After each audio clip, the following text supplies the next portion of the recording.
Welcome back to the adventure. Today we are creating a custom Windows XP Professional 64-bit edition installation disk with every possible update included.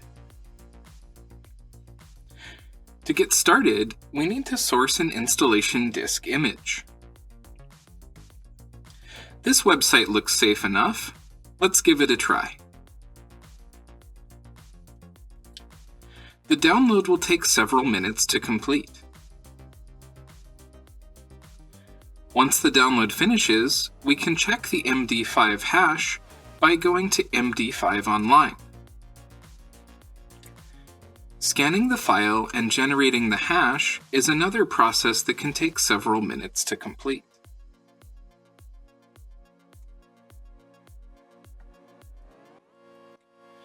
Next, we will Google the MD5 hash. Tom's Hardware is a good resource, so we can start there. Not safe, as the only valid ones have been gone for a while. Okay, the reasoning needs more context, but this is an indication that the ISO we found is either not safe or has been modified in some way. This website has the same MD5 hash and says it belongs to XP Pro x64, which is what we want. Note the file size, 560 megabytes.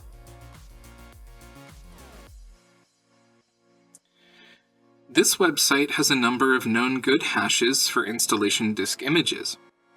There is one here for XP Pro x64, and it does not match the disk image we found before. Also, the file size is different. Let's Google this hash and see if we can find the disk image. The Internet Archive has a download available. Let's go with that one. Once the download finishes, we can open it in Power ISO and extract the contents to a new folder on the desktop. From here, we can scan the file with Malwarebytes, then again with Windows Defender. Both scans come up clean. The next order of business is to load the disk image in Nlight. It detects that Service Pack 1 is included. The 64-bit edition of Windows XP is really Server 2003 configured as a workstation. There is a Service Pack 2, but it's completely different than the 32-bit counterpart, and the 64-bit edition did not get a Service Pack 3. We can start with Slipstreaming Service Pack 2. Once finished, we can install Windows XP on a virtual machine and use the Windows Update Mini tool to download the standalone installer packages for the needed updates. To get the Mini tool to work, we have to install the C++ Redistributable version 2012 or later, the updated Windows Update Agent, and Internet Explorer 8. Here we have a list of updates. We can mark the boxes next to the ones we want, then click the Copy Links button. Open Notepad and paste. We get a list of download links for the selected updates. Copy the link, then paste it into a browser. These are direct download links, so the download should start immediately.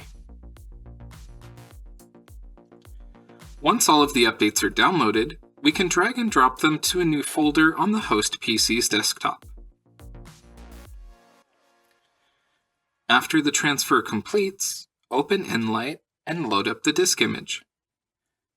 Then point to the new folder that contains all the updates. Nlight will go to work slipstreaming all the updates. There are 136 updates in total. The process takes several minutes to complete. Once finished, we can open Power ISO and update the disk image. Here we are back at the desktop of a virtual machine that was installed with the Windows XP Pro 64-bit edition from the disk image we just created.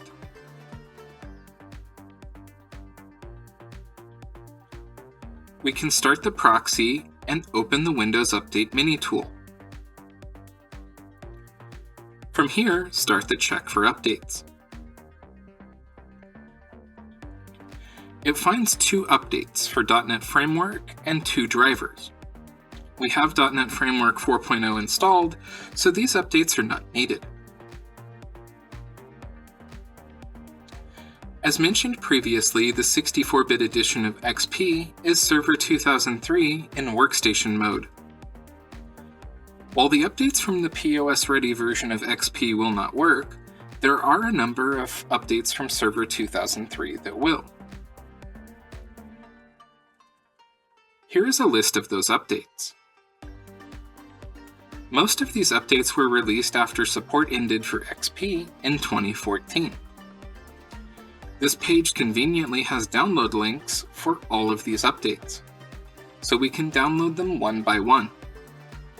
There are 130 updates in total that we can now slipstream into the installation disk image. Thanks for stopping by. See you next video.